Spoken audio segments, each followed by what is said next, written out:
Audio Jungle. Best Muslim IAS tips in India. तालीम की ताकत और बुलंद हौसलों की जुगलबंदी हो तो मेहनत को रंग लाते देर नहीं लगती। फिर कामयाबी की राह रोकने वाली गरीबी को भी आसानी से मात दी जा सकती है। मुस्लिम समाज में ऐसा कई युवाओं ने कर दिखाया है। यही वजह है कि वो आज भारतीय प्रशासनिक सेवा IAS व भारतीय पुलिस सेवा IPS के अफसर हैं। युवा दिवस 2023 के मौके पर जानिए मुस्लिम समाज से IAS व IPS बनने वाले युवाओं की success story. IAS Ansar Shaikh, Mohammad Ali Shihab, IPS Safeen Hasan आदि का बचपन अभावों में बीता और आज ये देश के टॉप अफसरों में शुमार हैं। इनके संघर्ष, मेहनत व सफलता की पूरी कहानी हर किसी को प्रेरित करने वाली है। IAS मोहम्मद अली शिहाब अनाथालय में पले बड़े। नागालैंड में IAS मोहम्मद अली शिहाब की कहानी अद्भुत व कल्पनीय सी है, क्योंकि इनके सामने तो जीवन यापन का ही संकट था। ना सिर पर अपनों का हाथ और ना ही खुद की छत। बावजूद इसके अफसर बन गए। नागालैंड में पावर डिपार्टमेंट में एडिशनल सेक्रेटरी जैसे पद तक पहुंचे मोहम्मद अली शिहाब मूल रूप से केरल के मल्लपुरम जिले के गांव एडवान्नापारा से हैं। मोहम्मद अली शिहाब को भाई बहनों के साथ क्यों भेजा अनाथालय? साल 2021 में वन इंडिया हिंदी को दिए एक इंटरव्यू में IAS मोहम्मद अली शिहाब ने बताया कि केरल के कोरोत अली व फातिमा के घर इनका जन्म हुआ।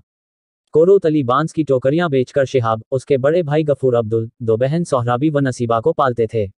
31 मार्च 1991 को बीमारी की वजह से पिता की मौत हो गई। फिर 4 बच्चों की जिम्मेदारी मां फातिमा के कंधों पर आ गई।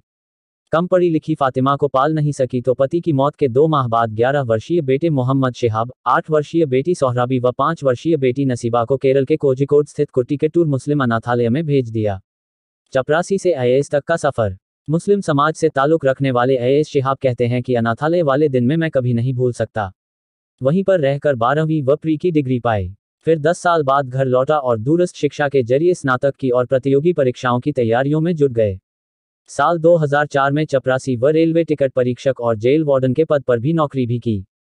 फिर UPSC की तैयारियों में जुट गए और साल 2011 में 226वीं रैंक पाकर IAS बन गए। 2. IPS सफीन हसन, दूसरों के घरों में रोटियां बनाती थी मां। सफीन हसन अपने होम कैडर गुजरात में IPS हैं। साल 2018 में महज 23 साल की उम्र में ही UPSC पास कर डाली थी। सफीन हसन भारत में सबसे कम उम्र के मुस्लिम IPS अधिकारियों में से एक हैं।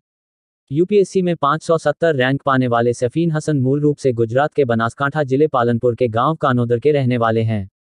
सफीन हसन का जन्म मुस्तफ़ा हसन व नसीम बेन के घर 21 जून 1995 को हुआ। मुस्तफ़ा हसन हीरे की एक यूनिट में काम किया करते थे, जबकि नसीम बेन दूसरों के घरों में रोटियां बनाया करती थी। दोनों ने बेटा को पढ़ा लिखाकर काबिल पुलिस अफसर बना दिया। सफीन हसन जामनगर व भावनगर में ASP पद पर सेवाएं दे चुके हैं। IPS सफीन हसन की लव स्टोरी। रंगरेज न्यूज को पूर्व में दिए एक साक्षात्कार में IPS सफीन हसन ने बताया था कि वे पालनपुर निवासी अमन पटेल के साथ रिलेशनशिप हैं।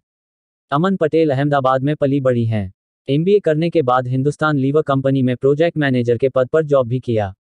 जॉब छोड़ने के बाद MBA स्टूडेंट के लिए मेंटरशिप का काम करने लगी।